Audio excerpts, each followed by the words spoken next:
Welcome to second service. Glad to have you here today. And this week, some of the staff had put out about Pastor's Appreciation Day. I think that's actually Teresa's department of the newsletter and all that stuff. But anyway, I do want to say I thank God for being able to be a founding pastor of this church and being here for over 28 years. And the blessings that it's been my honor, all my honor. And I'm going to tell you that I'd have quit a long time ago if it wasn't for the wonderful staff that I have, the pastoral staff of Sherry and Carl. And she's been office manager almost as long as I've been here. And her whole family's support, Teresa and Roger and their whole family's support. And we thank God for Sam and Sarah and their family, and Jeff and Jessica, their family. If it wasn't for all of them, it'd be hard to keep going.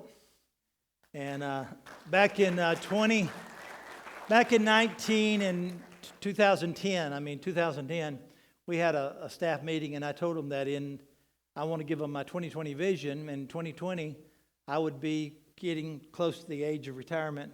And I don't know whether I would retire in 2020 or not, but I'll be, at least it's starting to be something to think about. And so probably if I'd have knew how bad 2020 was going to be, I might have just said 2019, But once I get here and I realize how great God is and how powerful God is, I never want to quit on God until it's His time. And so I don't know if I've got 5 more years left in me or 10 more years or until He comes.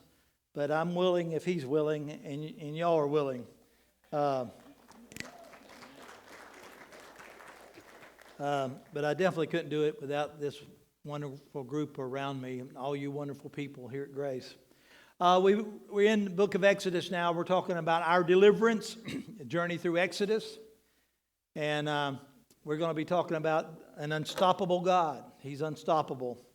You may say, well, why Exodus? Why do we want to study Exodus? We've done all that time in Genesis, now we're in Exodus. Well, one thing I want to tell you that in 1 Kings, the 6th chapter, the 1st verse, we find out that the Exodus that we're going to talk about in the next couple of weeks and months, it happened 480 years later. There's the building of Solomon's temple. So we know this is 480 years prior to Solomon's temple. So when we get that date, we can also realize that the Exodus was around 1500 BC. We know it's somewhere around there. We know from the last verse in the book of Genesis where it said Joseph died and he was in a tomb in Egypt. From that verse to now, it just seems like you just turn the page, right? But it's actually about 400 years of time passes between the last verse in Genesis to the first verse in Exodus. But sometimes fool you on how long time is. When you think about 400 years, we would think about and put something that we could realize. America has not even been a nation for 400 years. You go from 1776 to now. And so you're thinking, man, that 400 years is a long time. 400 years is a long, long time. And so we look at the story. Therefore, that makes this story about 3,500 years old. 3,500 years old. So we go, what in the world can a story that was told 3,500 years ago have to do with us, especially when it took place in the Middle East, which is on the other side of the globe? How does this have anything to say to us? But I believe it does. I believe that Exodus gives us the freedom to cry out those big questions to God. I think that we can cry out to God the big questions and He's not offended. Questions like, God, do you care? Do you even care, God? God, do you even see what's going on in the world today? Do you see what's going on? God, do you hear? Do you hear the groans of the people? Do you hear the cries of your people? God, are you going to act? Are you going to come to the rescue? Those are some big questions that were being asked in the book of Exodus back then, and I believe they're relevant to today. Do we groan? Do we wonder sometimes where God is? Do we wonder sometimes, does God really exist? We find in this passage here, and one of the things, the little verse that or little thought I like about the book of Exodus, a lot of people say, when I get my life together, I'm going to turn my life over to Jesus. When I can start living the Ten Commandments, then I'm going to really turn my life over to Jesus. You've got it all backwards. Even in the Exodus story, God delivered them, and then He introduced them to the Ten Commandments. So you don't have to get the Ten Commandments down before God will deliver you. You get delivered, and then He helps you understand the Ten Commandments. So it's a thing. But what kind of world are we living in today? We're living in a world full of liars, corruption, where truth has to be, you can't take anything anybody tells you as truth anymore. The idea of walking a mile and giving somebody a nickel or something that they gave you too much of, and shaking hands and saying, I'm Honest Abe, that day's far gone. That the idea of not wanting to lie, that day and that time where truth is fell in the street, where they have to have fact checkers check to see when somebody gives a speech or does a debate whether the stuff they said was a pack of lies or not. That's the world we're living in, where sex trafficking really is a real deal. There really are people whose kids are being taken and they're being put into a sex slave. And it's happening all over the country, all over the world. And it's bigger than you think. We're living in a world where Reebok, the shoe company Reebok, has a slogan, cheat on your girlfriend, but don't cheat on your workout. Just a blatant, they don't care. Just throw it out there. We're living in a world where people have an app on their phone, and there's 38 million people that has put this app on their phone, and this app is for the sole purpose of having an affair. 38 million people looking to have an affair. The political arena is corrupted. Another thing you look in, cigarettes, I'll give you a little good news. Cigarettes are way down on the college campuses. That's went down a little bit. But the use of pot has went way up. I heard a report recently that in New York City there's more black babies aborted each year than are born. More aborted, more murdered, killed than are born. But not to worry, Jesus said that He would build His church. Maybe not in America, but God's going to build His church. Did you know that 3,500 churches shut their doors each year? 3,500. And even though that's not bad enough, they say 80% of churches have plateaued or in a state of decline right now. Some people saying there's going to be a lot of churches shut their doors after this COVID because they hadn't been able to stay open enough to keep the bills paid, and they're just going to go away. But the good news is there's 4,000 new churches are planted every year. But the bad news is that only 20% of those 4,000 survive after 3 years. So we ask ourselves in 2020, God, do you see? God, are you there? God, do you care? God, are you going to act? Are you going to do something about it? And Exodus is a book that gives us permission to cry out to God. In Exodus chapter 2 and 23, during a long period, the king of Egypt died, and the Israelites groaned in their slavery, and they cried out.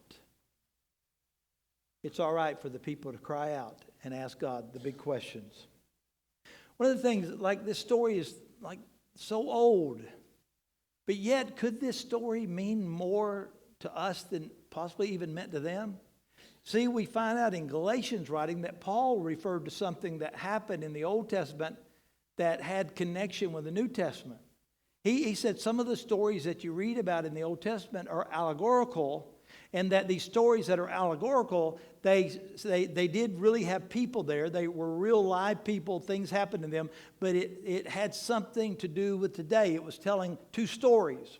It was telling an additional story. Like in Galatians chapter 4, there's an allegorical story about Sarah and Hagar, a picture of them. You know, Abraham married Sarah, and she didn't have no children, and so she got her handmaiden called Hagar.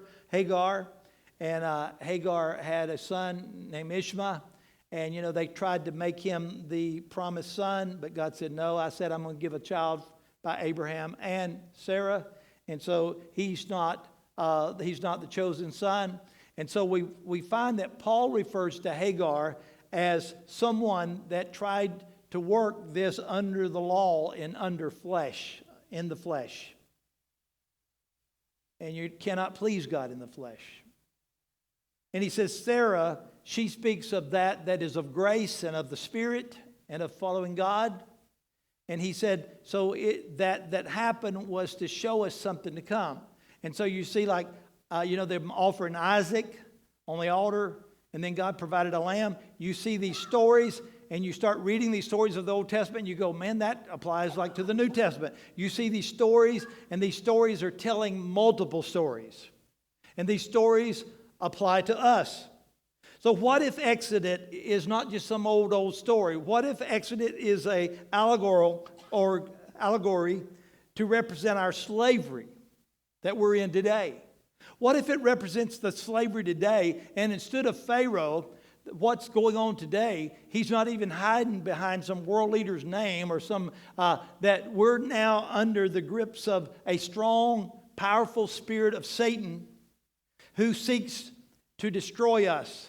Maybe this world, we're not living in Egypt, but we're living in a world. And back then, Egypt was a type of the world. And so we're living in a world where Satan is going crazy. Can you say amen? What if the only way for us to escape is to pour the blood of the Lamb on the doorpost of our hearts? What if that's the only way out of here? The only way to escape our Egypt is the blood of Jesus on the doorpost. What if Exodus is telling us we need a Savior to lead us out and set us free to worship God? What if the book of Exodus, what if it's far worse than we think? But God offers far more than we can imagine. And what I mean by that, we are very concerned, and we should be concerned, that we get the right leader in office. But God had, Joseph was the second man in command in Egypt. Matter of fact, the sarcophagus, I said it perfect in the first service, at least the second, sarcophagus, the thing he was buried in, or was going to be buried in, it had an inscription on it that he was the director of the granary, and it said, under another description said, bow the knee. And this was terms that was given to Joseph. But Joseph said, no, I don't want to be buried. I'm not an Egyptian. I'm not going to be named with the name of the Egyptians. You can make me whatever you want to make me, but that's not me. And I got to thinking about that this week after preaching that about the sarcophagus. And I began to think about that, how that Joseph said, no, take my bones out of Egypt. I'm not an Egyptian. I'm going to the promised land. And so Joseph left an empty sarcophagus. Somebody say that.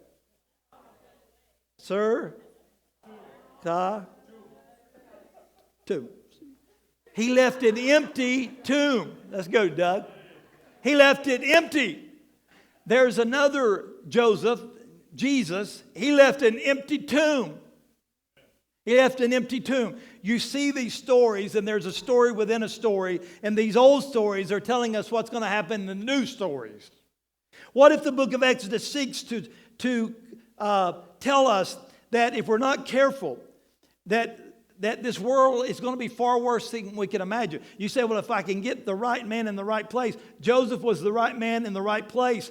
Everywhere he went, he had the supreme word over all of Egypt. Whatever he said went. Whatever he spoke, they had to do it. Wherever he went, they bowed the knee. There's a Jesus is coming on a white horse, and every knee will bow and every tongue will confess that he is Lord. I'm going to tell you something, but here's the thing. What if the Egyptian would say, you know, what we want, we got Joseph on the throne there. You know, he's right under the little Pharaoh, and the Pharaoh's letting him run the country. So let's just keep praying that we keep the right man in the position. But I'm going to tell you, if they would have done that, they would have been settling. I don't know about you, but, you know, I want to fight and I want to speak up and I want to speak out to keep godly people in godly positions as long as I've got a breath in my body. There has been a time for the church to kind of be quiet and sit back, but then there's a time to speak up and declare the word of the Lord. And, you know, when the devil comes out of the closet, it's time for the Christians to come out of the closet. He's not bashful. He's open. He's lying. He's lying about the church. He's lying about the word. He's lying about these things. It's time for the church to declare the truth. And we find here, what if they would have settled? I don't know about you, but I don't care if we could get all the positions in the House and the Senate filled by Christian people. I'd still not want to settle there. I want to get out of this Egypt. I want to get out of this world. I want to be in that new heaven and that new earth. I want to spend eternity with Jesus Christ. I don't want to settle for anything here. This world is not my home. I'm not planning on staying here.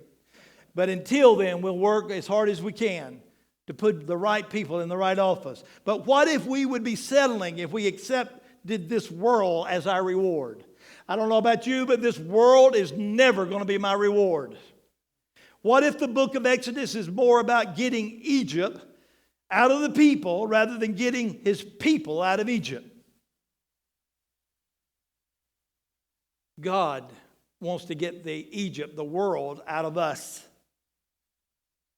It is more important than getting us out of the world.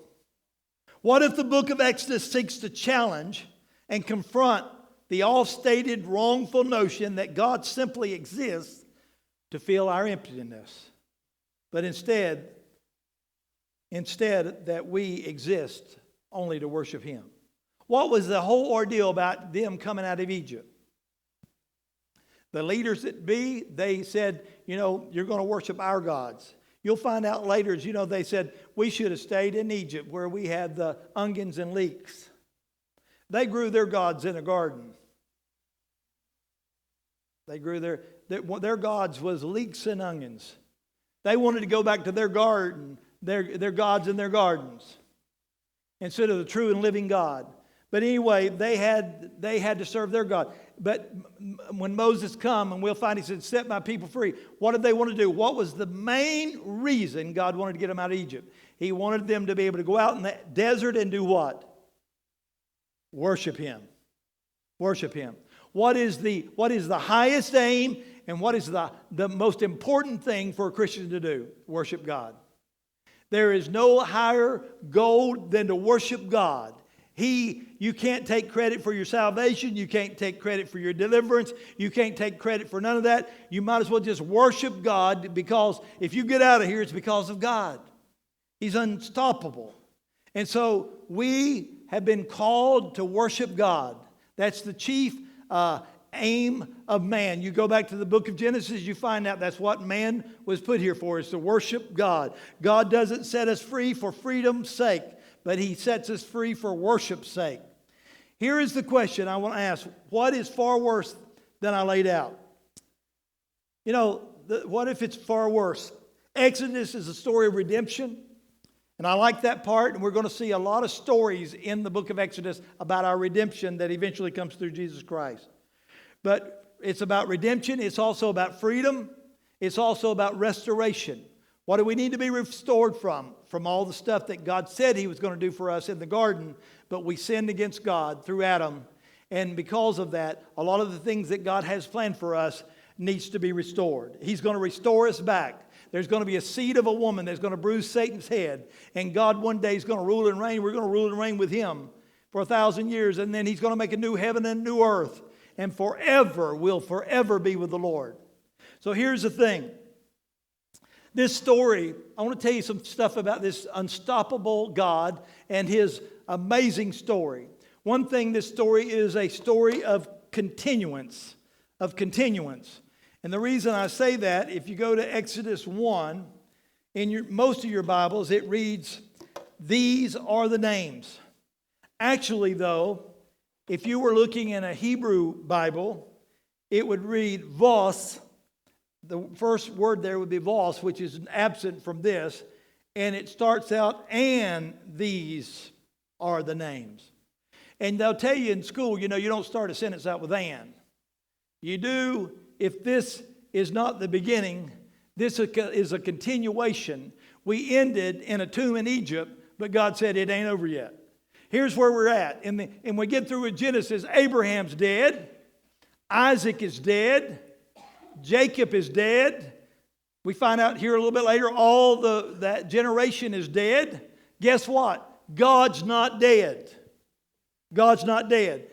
Joseph may be in a tomb in Egypt, and he may arose to great power, but he is dead, but God is not dead.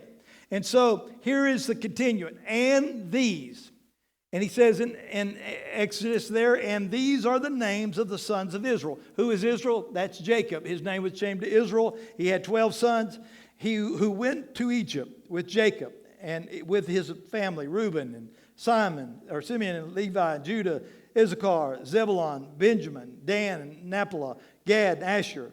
The descendants of Jacob numbered 70 in all. And Joseph was already there in Egypt. Sometimes you'll read there was 75 or a bigger number. The reason was some of them were already there. Joseph's family, some of those were already there. His wife and his kids. So you put this together. And it says, "Now Joseph and all his brothers and all that generation died." All of them died. Now they're dead. Because I'm telling you, this is after that in a tomb in Egypt. We're talking about 400 years later. And now they're dead. I love verse 7. "They're all dead, but the Israelites were exceedingly fruitful. They multiplied greatly, increased in numbers, and became so numerous that the land was filled with them. Then a new king, to whom Joseph meant nothing." In other words, it wasn't that he didn't know Joseph. He did not regard Joseph as anybody to even to care about. If he would have been one that would have been willing to tear down Joseph's sarcophagus and his things.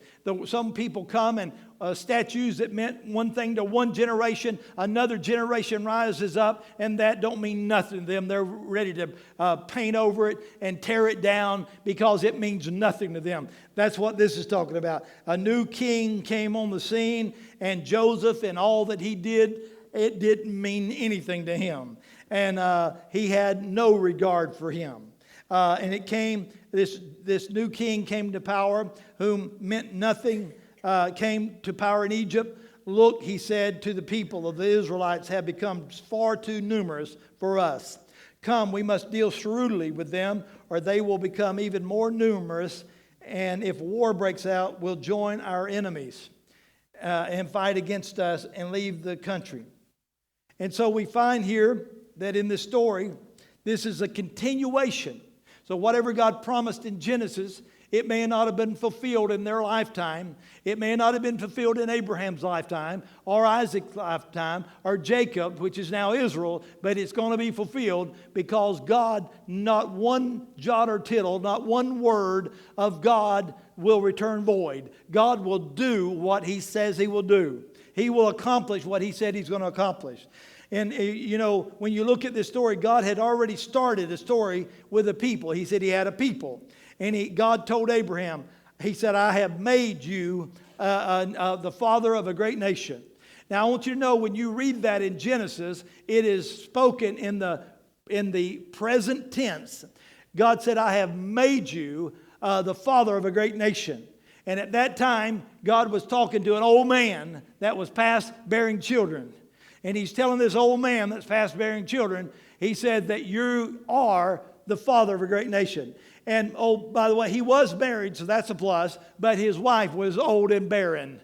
And so that's a negative there. And so she's old and barren, and he's old and barren. And so you're going to have a great nation. Well, they come by going with Hagar. And this was before that time. He went with Hagar and produced Ishmael. God said, no, I'm going to make, you are going to be a great nation. It was in the present tense. You are a great nation. We find this, when God speaks something, it happens. God is the only one that can speak thing in the present tense that is yet to come, because He's the beginning, He's the middle, and He's the end. He's the first, He's the last. Whatever He says is going to happen. And so we find this, and we find that what God told Jonah, He said, I want you to go and be fruitful and multiply. We find this over and over and over in Scripture. We get to Exodus, 400 years later. What is still happening? They're still being fruitful and they're multiplying. They're still being fruitful and they're multiplying.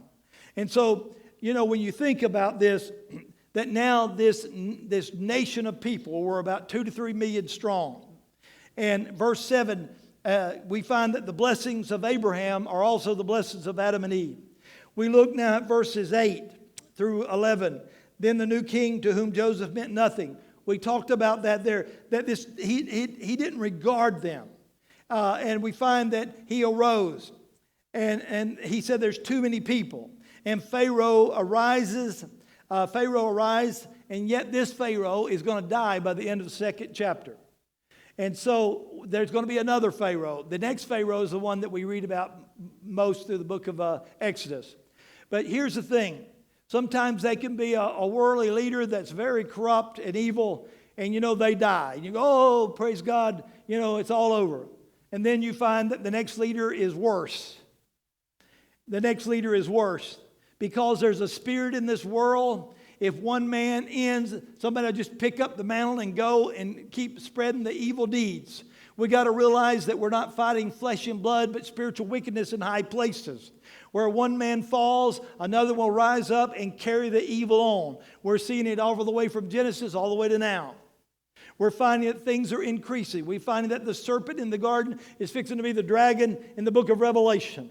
Things are increasing. Sin is increasing. It's abounding. But God said, bless God, the more that sin abounds, grace abounds more.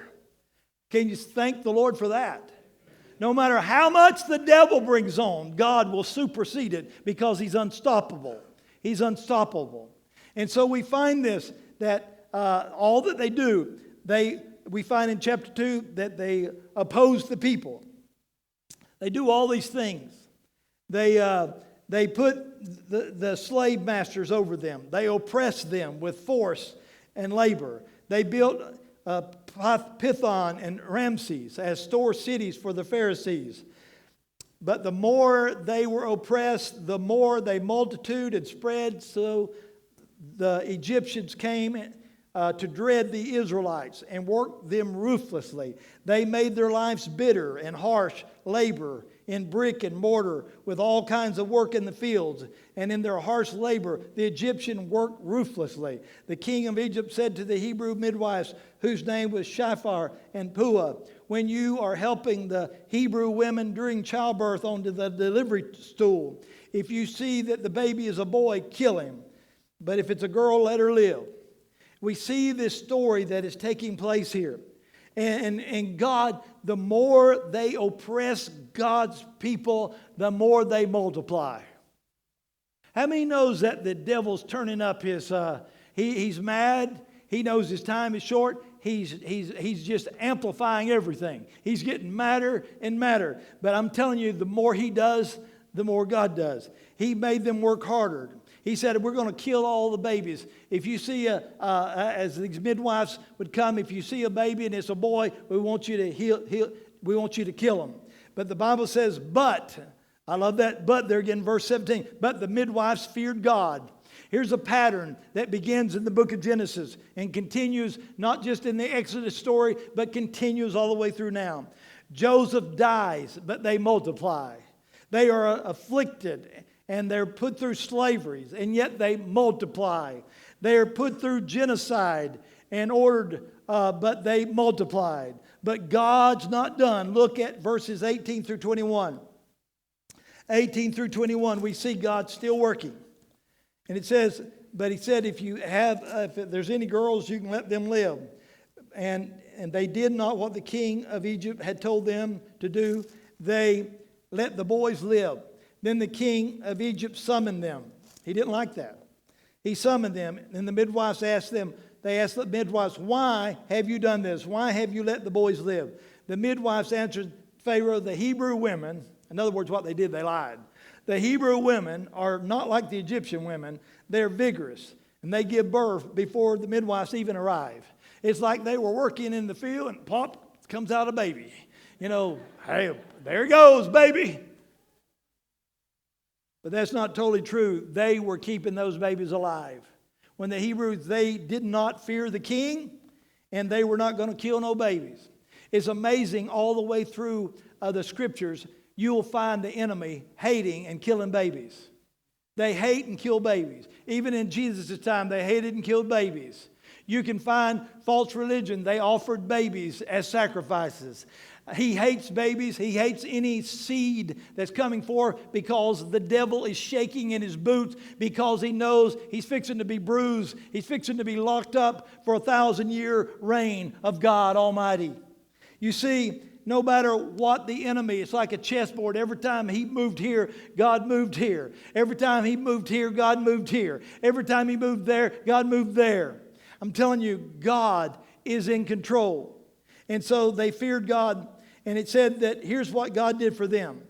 And they are vigorous and they give birth before the midwives arrive. So God was kind to the midwives.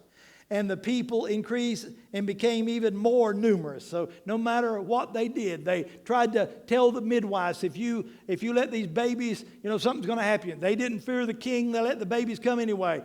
And it said, so God's people kept increasing. And guess what? Because these little women feared God that was helping give birth to these babies, that God saw their courageousness. God saw what they were doing and saw that they feared God, and He gave them families of their own too.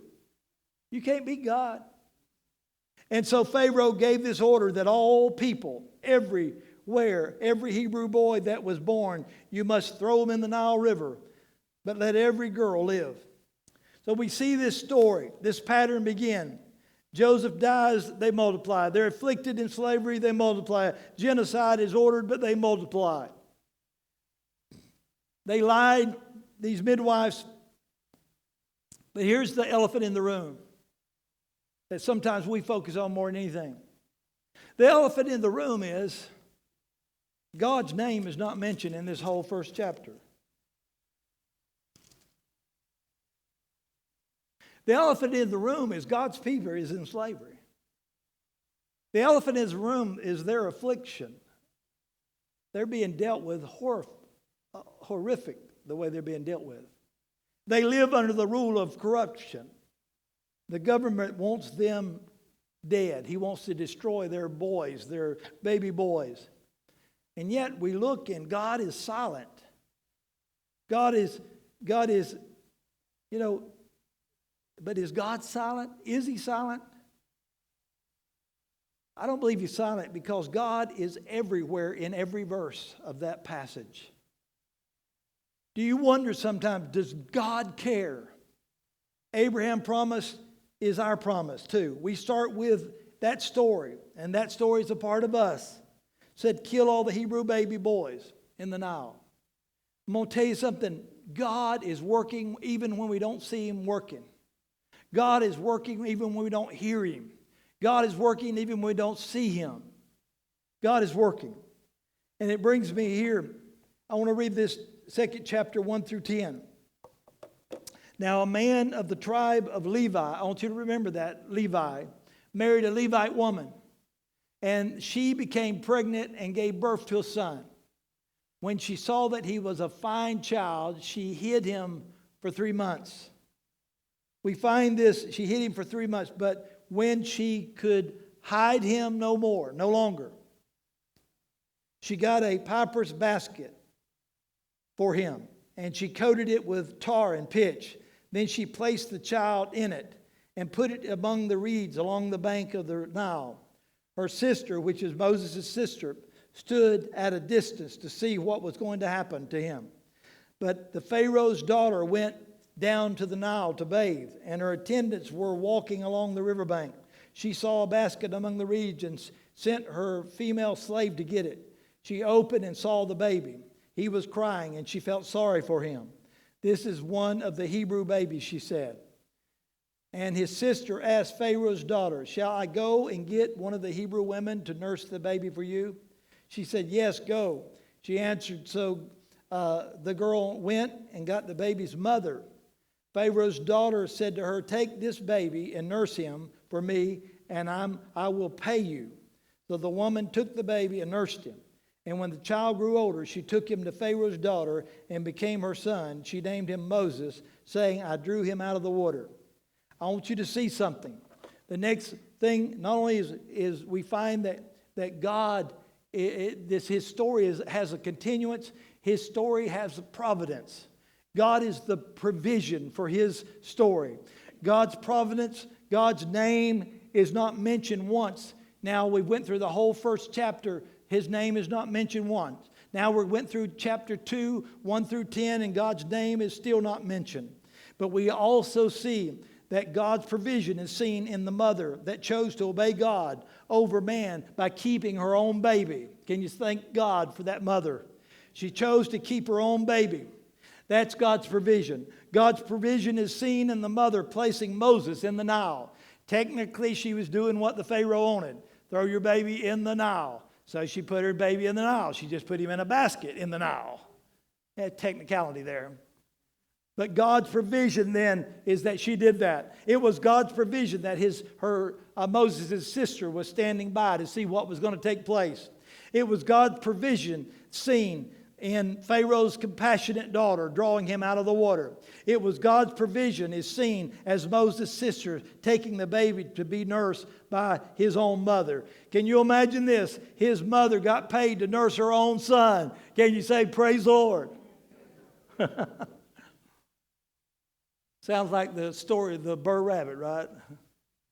Throw me in the briar patch.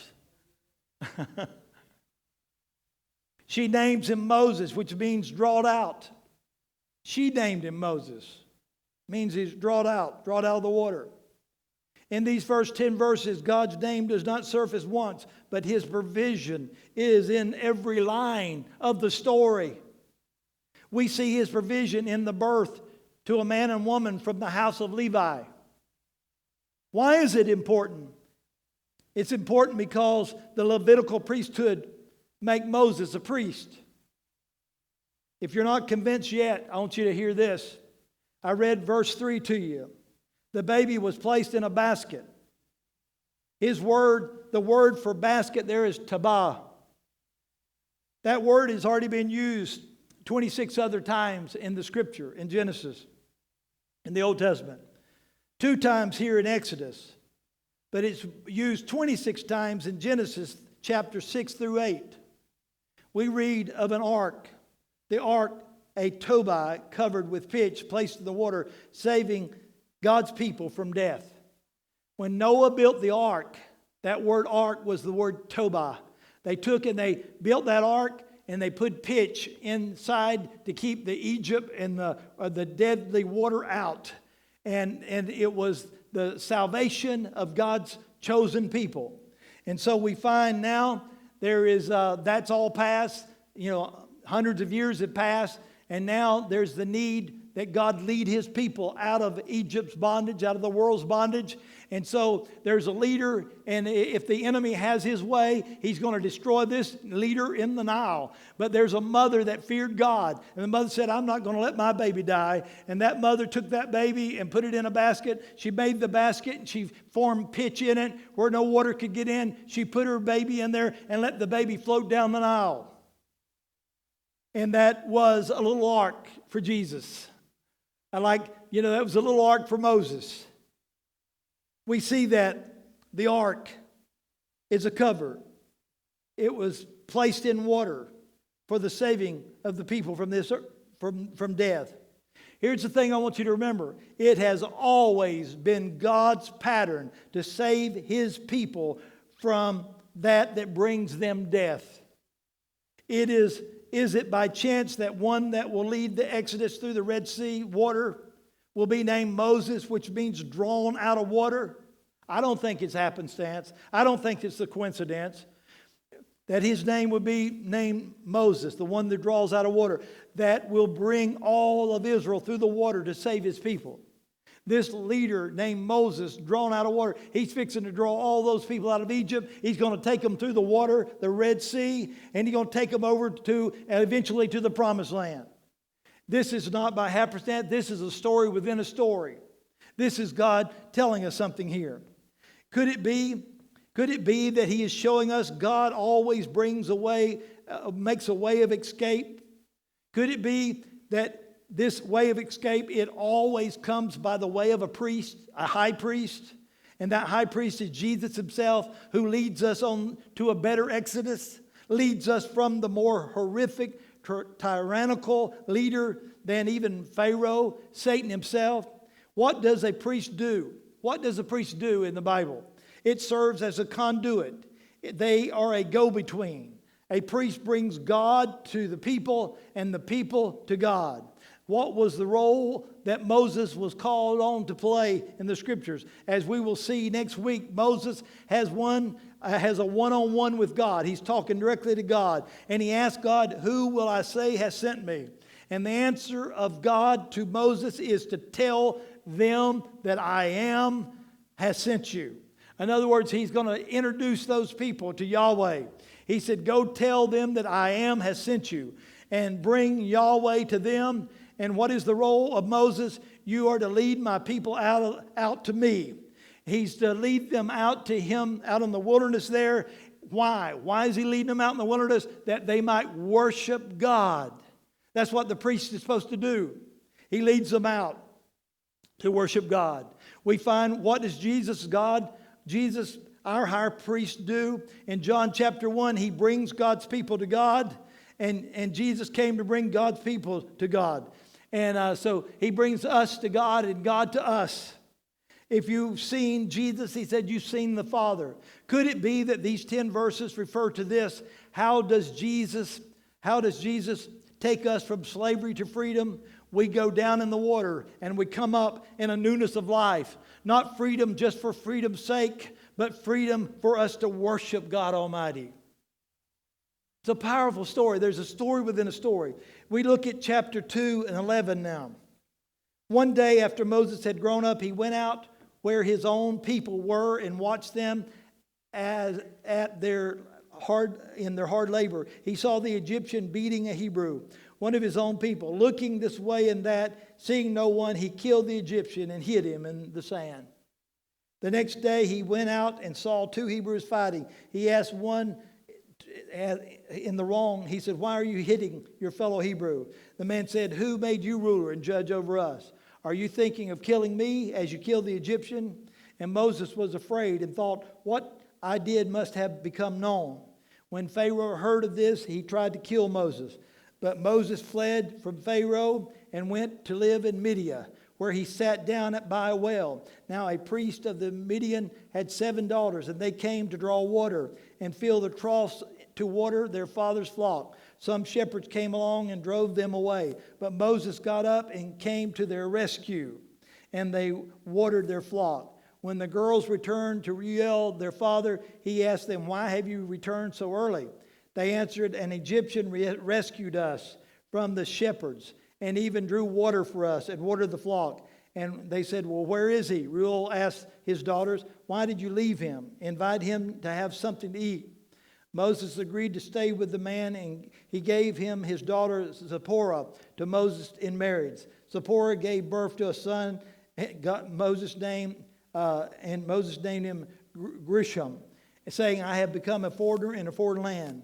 During that long period, the king of Egypt died, and Israel groaned in slavery and cried. Now I want you to see something here. I don't know why passage 11 through 22 is really there.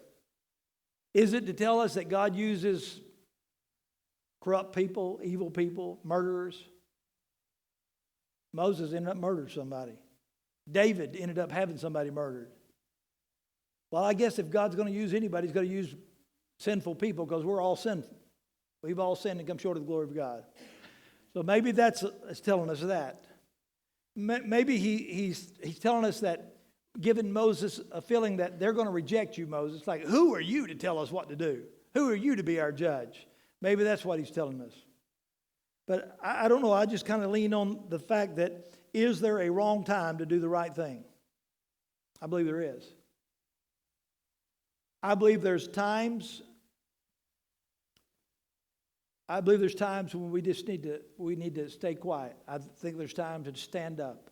I think there was times when Jesus just walked through the crowd and kind of disappeared. There's times that they let Paul down in a basket over the city walls. At least he'd have been killed that day.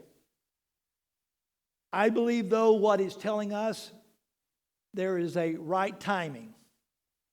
And there's a call, and there's a readiness.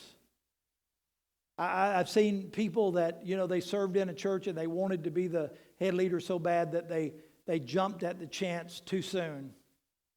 Or they either split off a group. It almost never works. Because, see, their desire, Moses had a desire, but his desire was not led right. He killed a man in the process of trying to set the people free. He was never going to set God's people free in the flesh. This was something bigger than Moses. And I'm telling you, church growth is bigger than any man, any pastor, any leader. It's God ordained, God Almighty. We are humble servants hoping that we can get it right sometimes. But it's timing, it's a call. They said some are called, some went, some just packed up their bags and went, But you got to have a calling. If you don't have a calling to be in leadership for God, you won't stay in it very long. You'll be like those churches that die within 3 years. You got to have a calling to stay with it when it gets tough. Stay with it no matter what. So there's a timing, there's a calling, and there's a readiness. Moses was not ready. God took him to the backside of the desert, and he spent a long time there in the backside of the desert, and there he got ready to lead God's people out of Egypt's bondage. God began to prepare him. God began to show him, Moses, is not going to be by your power. It's not going to be by your staff. It's not going to be by your words. God Almighty is going to do this thing. You're just going to be clay in the potter's hand. You're just going to be a vessel I use to deliver my people. And Moses made every excuse he could make. I'm not an eloquent man. I can't speak well. We'll see all that. But that's the only thing I can get from those verses of Scripture. But the next thing we find, there's the providence of God. I believe we're getting very close to the coming of the Lord Jesus Christ. I believe as God begins to work in this end time, there's not a devil, there's not a world leader, there's not a somebody's vote that can stop the will of God. God's will be done, and it's gonna make people like, how in the world did that happen? Because God wanted it to happen. How could anybody go and take one of the biggest world powers, Egypt, and walk in there and walk out with all God's people? It took God Almighty. I'm telling you, there's a greater exodus coming than that. It's when Jesus takes all his Christians out of here. Out of here. He's going to exit us out of here forever and ever to be with him. What a great day that's going to be. And nothing can stop that from happening. Nothing can stop that from happening. And so the next thing is not only God's providence and God's continuing in God's providence, but it's God's remembrance. And we find here, does God care? We find here in the last verse there, God heard their groaning, and he remembered his covenant with Abraham, with Isaac, and with Jacob. So God looked. We find here, during these many days, the king of Egypt died, and the people of Israel groaned of their slavery, and they cried for help. Their cry for rescue from slavery came up to God, and God heard their groaning, and God remembered his covenant with Abraham, with Isaac, and with Jacob, and God saw the people of Israel, and God knew him. So the question I asked at the beginning of the message, does God care? Absolutely, he cares. Does God see? Yes, he absolutely sees what you're going through. Did God hear your prayers? He absolutely does. Did God know where you're at today and what you're going through today? I'm telling you, this has been a tough year. I talk about me, but it's been a tough year for a lot of you. You know, it's been a tough year for me, tough month for me. But you know what I know? I know that God cares. The devil can lie all he wants. God cares about what I'm going through and my family's going through. God cares. God hears my prayer. God sees what's going on. God is in control. Under the provision of God, we saw God, even though it appeared to him that he was silent. As we look through chapter 1 and chapter 2, as it appeared that God was silent, we realize that he was working. I love that song said, he's working when we don't even see it. He's working when we don't even hear it. He's working when we don't even know. God is working. You better believe that God is working in these end times. That God is sovereign and God is in control, and nothing can stop God Almighty. Nothing can stop him. And so, is God working? Yes, he's working, and he knows. That word, when it says God remembers, you'll go, if you remember the message we did about remembrance in Genesis, that does not mean, God almost forgot about us. You ever forget your kid, pick up your kid at school? I've been pastoring a church, and the parent family went home and left their kid here. I wonder what that kid felt like. Joseph and Mary left Jesus at the temple. Got left behind. That is not what he's talking about. It's when you see the word remembrance, it's usually always connected with the word covenant. And it means God is fixing to do something. When Jesus met with his disciples, he said, take this cup. This is my body which is broken for you. Take, eat. This is my blood, which is fixing to be shed for you. Do this in remembrance of me. What was fixing to happen? Jesus fixing to go to a grave, and he's fixing to empty that grave. And it was going to be the beginning. When the children of Israel, they were asked to put blood on the doorpost. What was fixing to happen? They were fixing to leave. So when you see that where God says, put yourself in remembrance, realize you better get your staff in your hand. You better get your loins girded up. God's fixing to move in a reality that you cannot even imagine. And I'm telling you, you say, well, I got a lot of good things going in college now. I got a great marriage. I just bought a house. I've got all this. Don't settle for the world. Don't settle for the world. You're settling if you think this world is all that's worth gaining. This world, even the disciples learned to die is to gain. I don't want anything this world's got. I want Jesus. Jesus is the only thing worth living for today. And that's what we need to know today. Today we're going to take communion. We really love to do communion more often, but it's become difficult during this COVID stuff. So we're going to do it very simple today. We got these tables up here. Nobody's going to touch your communion. You can take it, and I want you to come up and take it and stand. You take the little bottom piece off, and there'll be a piece of bread in there, unleavened bread. Take the top off, and there'll be the juice there. I want us to take communion today because I want us to put ourselves in remembrance. We're the ones that need to remember. We need to remember that God cannot be defeated. We need to remember that God cannot fail. We need to remember that God is unstoppable. God is unstoppable. We need to put ourselves in remembrance. Even when we don't kind of see him do anything, he's doing something.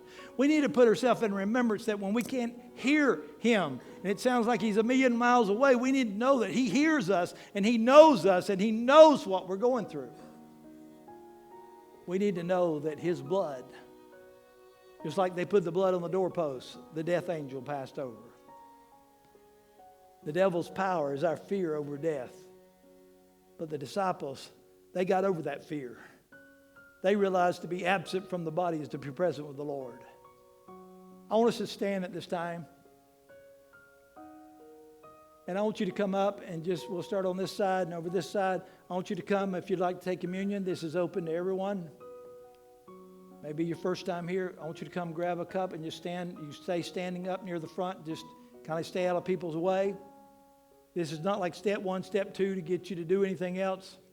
We are going to pray for people today that want to be prayed for in the end. But if you'd like to take communion today, we certainly welcome you today.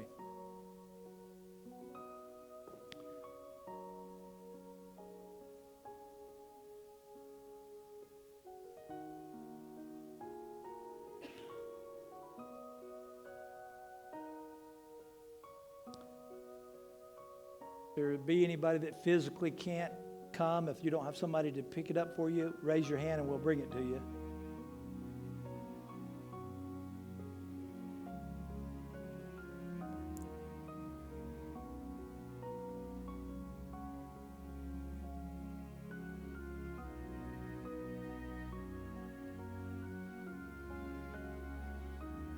How many's ready to get out of Egypt? Woo! I don't know that I may be wrong, but I've got an expectation in my spirit that God's fixing to do something in the next 4 weeks, 5 weeks that's going to blow this world away. He's going to let them know who's in charge.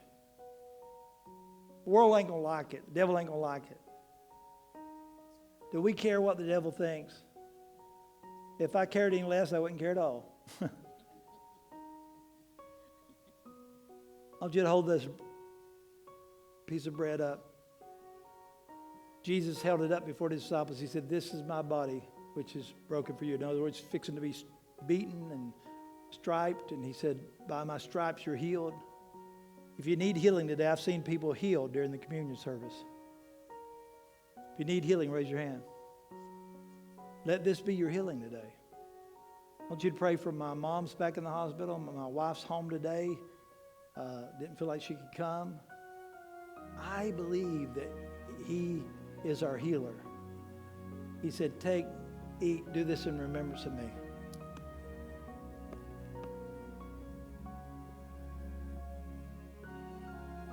God, we thank you for this cup. We thank you for this bread. We thank you for the sacrifice for our freedom. God, but we were not freed to our own selfishness. We were freed to worship you. To worship you. We exist to bring you glory. After that, he took cup. He said, "This is my blood, which is shed for you. Take and drink, and this is for the remission of your sins."